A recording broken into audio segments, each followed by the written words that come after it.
Boa noite, boa tarde, bom dia. Eu não sei que hora que você aí do outro lado tá assistindo a minha aula hoje, né? Mas de antemão quero te pedir aqui para já deixar um like, para se inscrever no meu canal e se preparar aí que você hoje vai assistir mais uma videoaula de geografia e o tema hoje é intemperismo e erosão. Então você que tá aí se preparando para o Enem, você que tá se preparando para o seu vestibular, está se preparando para o concurso público, tá resolvendo as suas atividades, fica ligado nesse assunto de intemperismo e erosão, que hoje no final desse vídeo você vai ficar sabendo de tudo sobre esse assunto e vai estar aí dominando mais um conteúdo de geografia, tá bom? Vamos lá, aula. Vamos lá começar conceituando, pessoal, o intemperismo, né? O intemperismo, também conhecido como processo de meteorização, consiste na alteração física e química das rochas e de seus minerais. É um importante agente no processo de formação dos solos e modelador do relevo. Vamos ler essa outra definição? O intemperismo é o conjunto de modificações de ordem física e química que as rochas sofrem ao florar na superfície da Terra.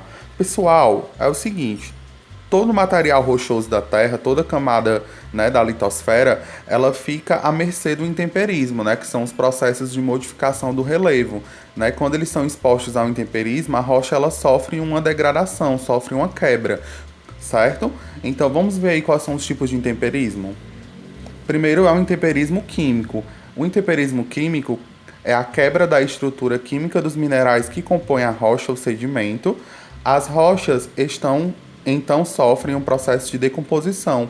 A intensidade desse intemperismo é relacionado com a temperatura, a pluviosidade, a vegetação, ocorrendo principalmente nas regiões intertropicais.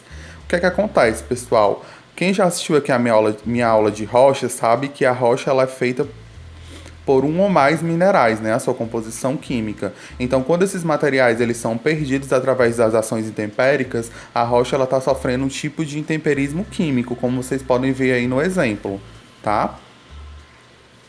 Intemperismo físico. O intemperismo físico é a degradação ou a desintegração do material da rocha sem que haja alteração química dos minerais constituintes. Ele, portanto, causa uma degradação dos fragmentos cada vez menores, conservando as características de seu mineral, alterando a superfície de contato dos fragmentos, o que colabora com o intemperismo químico. Em regiões desérticas e climas seriados, esse processo é mais intenso. Então, pessoal, quando a gente fala de intemperismo físico, o intemperismo físico, diferente do intemperismo químico, a rocha não vai perder o seu mineral de origem que compõe aquela estrutura daquela rocha. Então, quando isso não acontece, a gente chama de intemperismo físico, e ele é muito comum nas áreas desérticas de clima mais seco, né, clima semiárido. Dentre os fatores que influenciam o intemperismo, né, tem-se principalmente, a gente destaca esses dois tipos de fatores que vão colaborar de forma mais eficiente com o intemperismo. O primeiro é o clima, né? O clima ele é o agente do intemperismo, pois ele determina a quantidade de chuvas e temperatura que atingirá aquela rocha, alterando quimicamente seus minerais. O clima também determina a quantidade de ventos, o que altera fisicamente a rocha. Então, o clima é um dos principais fatores que vão colaborar com a questão do intemperismo. O relevo, ele também determina o fluxo de água e as suas infiltrações nos solos. Em terrenos mais íngremes, a infiltração da água do solo será baixa, enquanto em superfícies mais aplanadas, ela será maior. Isso é importante, pois quanto mais tempo de contato entre a água e a rocha, mais reações químicas aumenta assim a intensidade do intemperismo, certo? Então, um lugar que ele é menos plano, ele vai receber mais águas, né? Principalmente águas relacionadas à chuva, né? Que vão aí escoar para aquele determinado local e ele vai ficar mais suscetível a correr intemperismo naquela região, beleza? Agora vamos falar de um outro agente modelador do relevo, que é a erosão, certo? A erosão, ela pode ser provocada pela ação dos ventos, da chuva, das águas do rio, entre outros fatores naturais. No entanto, as atividades humanas têm acelerado o fenômeno, gerando vários problemas socioambientais. A erosão é um fenômeno caracterizado pelo deslocamento de terras ou de rochas, podendo ser causada pela ação do homem ou por processos naturais, Quando ocorre por ação da natureza, a erosão está associada a agentes como o vento, a água, a presença dos seres vivos e as variações climáticas que modificam os solos e os demais materiais da crosta.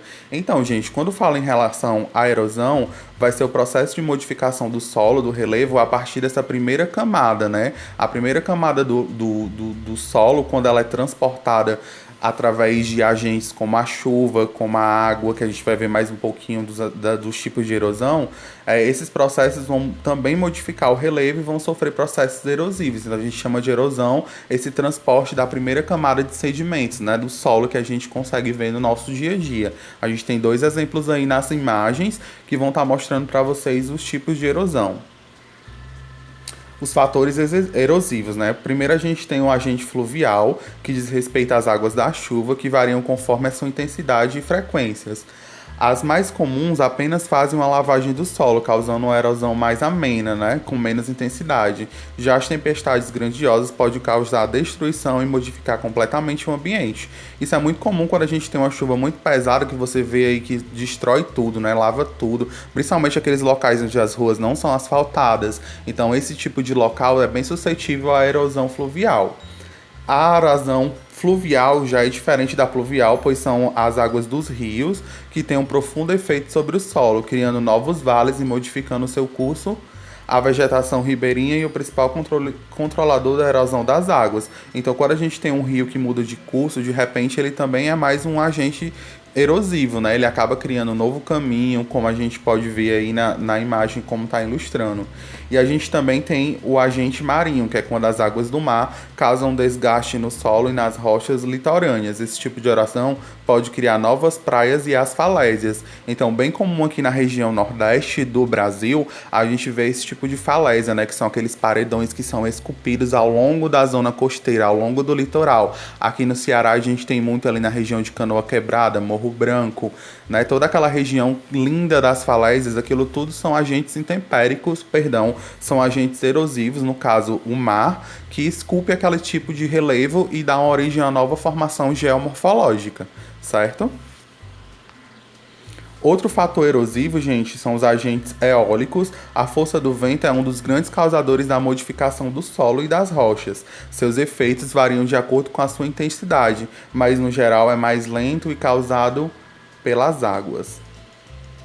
A gente também tem aí o agente glacial, que é em ambientes gelados de maneira permanente ou ocasional, o congelamento dos solos e as águas provenientes dos blocos e causam alterações drásticas na geografia do local, né? O que é que acontece? Em ambientes que tem clima muito gelado, a gente acaba tendo em cima do solo, da camada do solo, a gente cria grandes geleiras, né? E essas geleiras têm um peso que elas vão modificar o relevo, e também quando elas derretem, a água que sai daqueles blocos de gelo, ela também acaba que modificando essa primeira camada do solo, sendo assim mais um fator erosivo, tá? Então fica ligado. Por último, a gente tem o agente gravitacional. Em locais muito inclinados, são mais influenciados pelos agentes gravitacional, o que caracteriza pela ruptura gradativa da parte de superestrutura. Como a gente vê aí nessa imagem de cima, como está ilustrado, a gente tem um lugar bem inclinado, né?